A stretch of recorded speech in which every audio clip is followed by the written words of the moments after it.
Well there, fellow fish friends. It's a nice balmy day here in Michigan.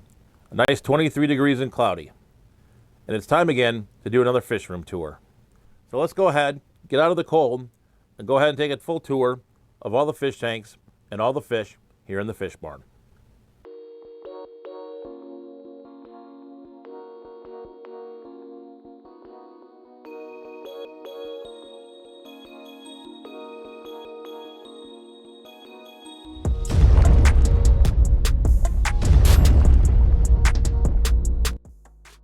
So with about 100 tanks here in the fish tank barn, I thought it was better to split this up into two tours. So today we're going to look at the bottom floor of the fish barn, which is a lot more of my larger display type tanks. And then next week, we'll go ahead and start with part 2, which houses more of my smaller breeding type tanks.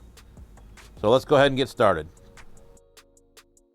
So let's start out with the largest tank in the fish tank barn, the 245 gallon South American cichlid tank.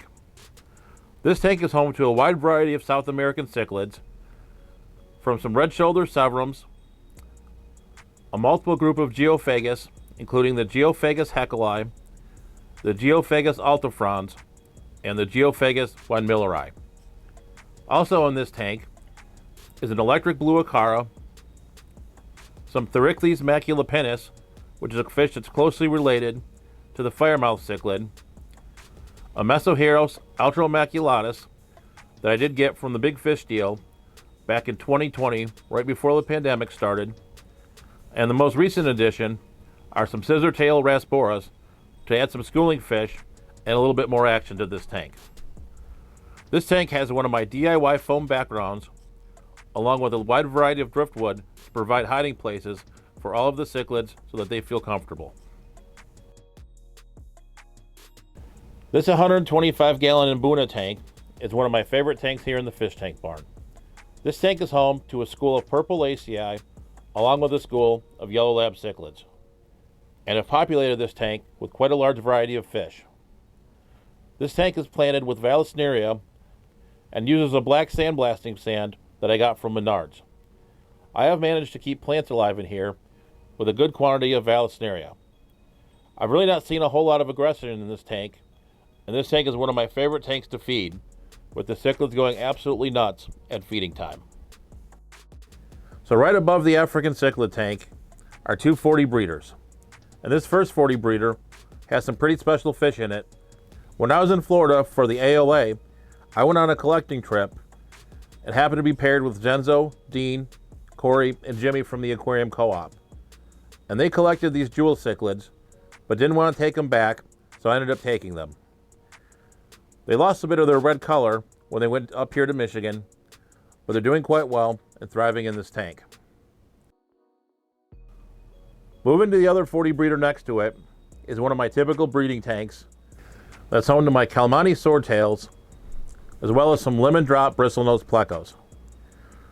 This tank has quite a bit of mulm, but also has quite a bit of Vallisneria, and also quite a few fry in here. So definitely looking forward to seeing some of these fry grow out and getting some larger fish back in this tank. So let's now take a look at one of the first tanks of Lake Tanganyikan cichlids. This tank is home to both the Cyprichormis Leptosoma blue flash, as well as the Xenotilapia Bathyphillis kikezi. I got the Cyprichromis this year at the Michigan Cichlid Association auction, and then was able to pick up the Xenotilapia at the OCA auction. I really enjoy both of these fish, and really looking forward to raising them and getting this colony going here in this 55 gallon tank. So let's go ahead and head below now to this 75 gallon tank, which right now is fairly open, just home to a few Panda Garra, which will probably be moved to a different tank here in the near future. Still kind of deciding what to put in this tank. I have some ideas, but we'll see what happens. So now we get to the reef tank. So right now this is the only saltwater tank in the fish barn, and it's definitely had its ups and downs. I've been fighting a hair algae outbreak recently, but I think I'm finally getting to the other side of it. You will still see some hair algae in here, but it's definitely a lot better than it was. So the first fish I want to take a look at here is the snowflake oscillaris clownfish. This fish is the oldest fish here in the fish tank barn, having gotten him I think in either 2015 or 2016. This fish used to be part of a mated pair and was the female fish of that group. Unfortunately, I did lose the male, but this fish has done quite well in here and quite well in the fish barn. Definitely one tough little fish. Second fish I want to take a look at is a fish that everyone knows from the movie Finding Nemo, the regal tang, or otherwise known as Dory. This fish is a great algae eater and definitely a beautiful fish. Another very colorful fish in here is the coral beauty. This is one of my favorite pygmy angelfish in the hobby, with its striking coloration of blue and orange. It's definitely a showstopper. And finally, we've got this olive tang, which is another great algae eater, but definitely a very subtle but very beautiful fish as well. So I am definitely looking to build the coral population up in this tank and get this tank back up to where I would expect it to be. So right above the reef tank, there are two 40-gallon breeders. One of them unfortunately is empty at this time, but the second one has some Cyprichormis Leptosoma that I got from Primetime Aquatics back last August, back at the Greenwater Society swap in Joliet, Illinois. These have actually produced some fry for me that we'll see later on once we head upstairs.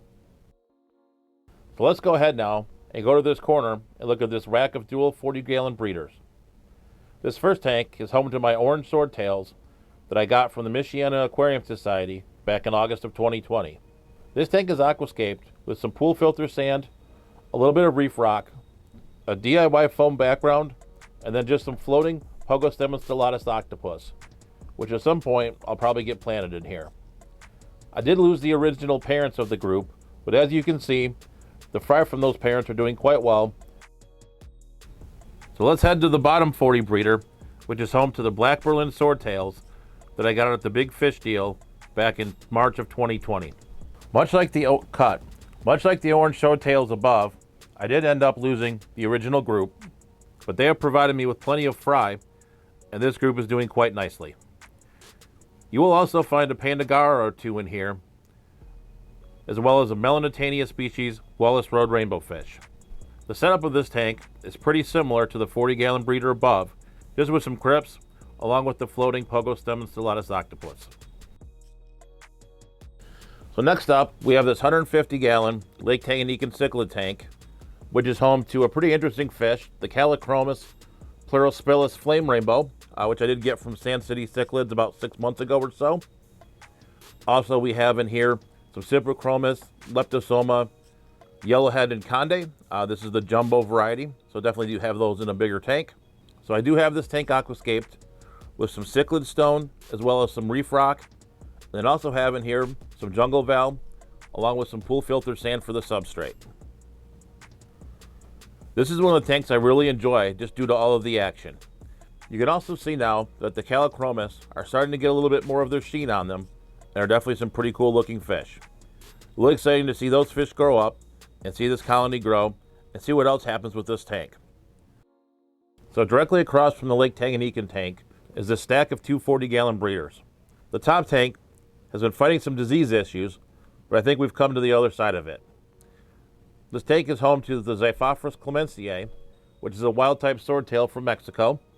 We do have some Corydoras rebauti as well that I got from Dan's Fish, as well as a group of super red bristlenose plecos. So the 40 breeder that's on the bottom is home to another Lake Tanganyikan cichlid, the Neolamprologus folliculus cygnus, which is a pretty cool looking little Lake Tanganyikan cichlid, which unfortunately, despite its kind of bluish color now, will eventually turn to a black color. Definitely a species I'm interested in breeding and seeing if I can get out to my fellow hobbyists. So now we have this 150-gallon tote, and under the duckweed, we have a fish that's rarely seen here on the channel. This is a fish that my daughters won at a carnival back about 5 or 6 years ago. And as you can see, he's definitely grown quite large.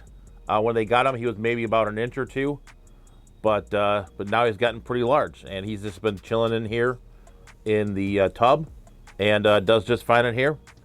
And you know, maybe someday I'll move him out of the tub into a tank, but seems to enjoy his life in here, and everything seems to be going great. So right above the tub is this 125-gallon which is home to a fish that I actually got from a buddy of mine that we did a fish room tour of. So these are the Tropheus Moliro Red, which I got from my buddy Scott.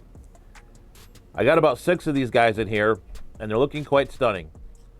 I actually might get some more from them, and also looking forward to these guys breeding out, and we can get a really big colony going, and it will be a really fun tank to watch and observe. Alright, so now we make a left turn to this group of 475-gallon tanks. Starting from the top, we have one of the favorite fish here in the fish tank barn, Cherokee, which was a large Frontosa that was given to me by Sergeant Tank. Unfortunately, this fish is living here by himself since he doesn't play well with others. He just kind of hangs out here, eats his food, does his thing, but he is a pretty cool looking fish. I have tried him in the big 245-gallon tank in the past. It just didn't work out real well. He was chasing all the fish around, pinning them all in the corners. So he's staying here in this 75-gallon tank, has it to himself, and content as can be. So below Cherokee the Frontosa, we have this community tank that's home to a group of unidentified rainbow fish,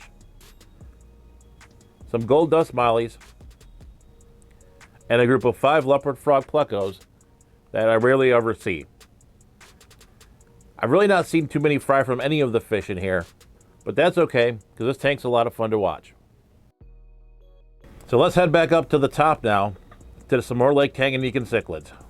This tank is home to the Cyprichormis Microlepidotus,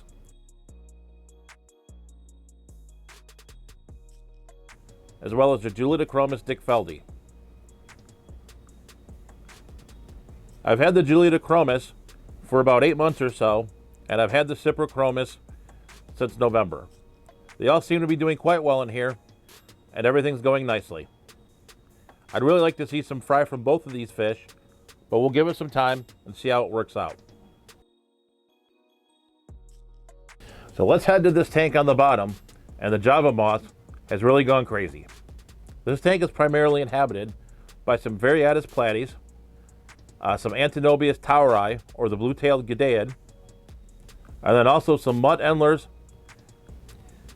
and finally some Pseudomagil luminatus, which is an extremely beautiful rainbow fish. This Java moth has really been great for breeding a lot of these fish. I've seen great production with the Atenobius Toweri fry, as well as the Variatus Platys. I've not really seen any rainbow fish fry, but I really wouldn't expect to with all these fish in here. I will definitely need to do something and trim some of this Java moth back, but for right now, I think this tank's a lot of fun. So let's go across the aisle now and look at this 90-gallon with the Tropheus Red Bemba. I got these fish back in March of 2020 at the big fish deal right before the pandemic started. At the time, these fish were about 1 inch or 2 long, but now they've grown up quite nicely and have started producing fry of their own. I've even sold a few to some of my fish keeping friends, so I definitely call this species a success. Definitely a fun fish, and definitely a lot of excitement and a lot of movement. So right above this 90-gallon are 2 20-gallon longs.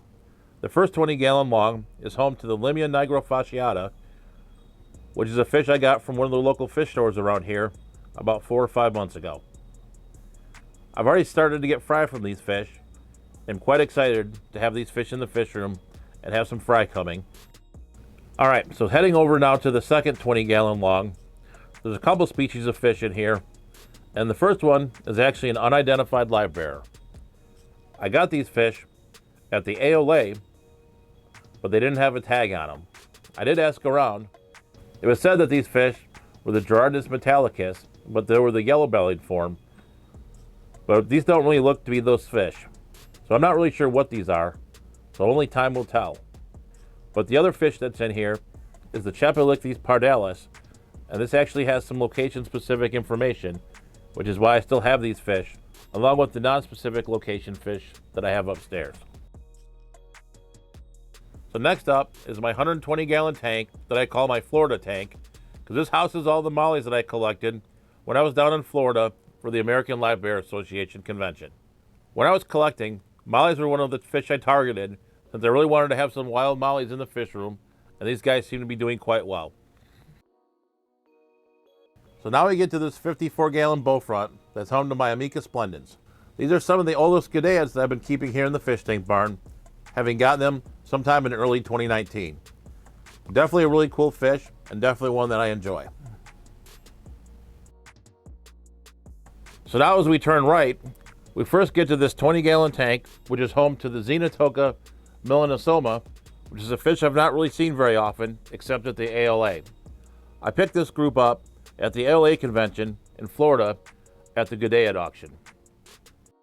As we head to the next 20-gallon tank, this tank is home to the Allodontichthys Tamazulae from the Rio Tamazula in Mexico.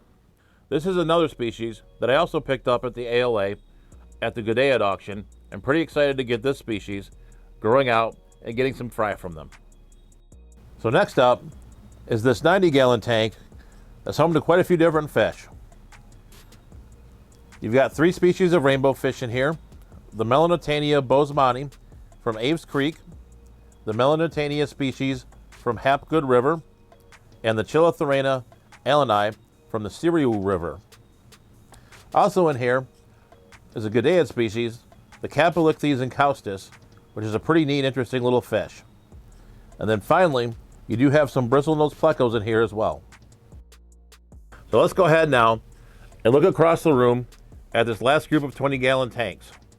3 of these 4 tanks are empty.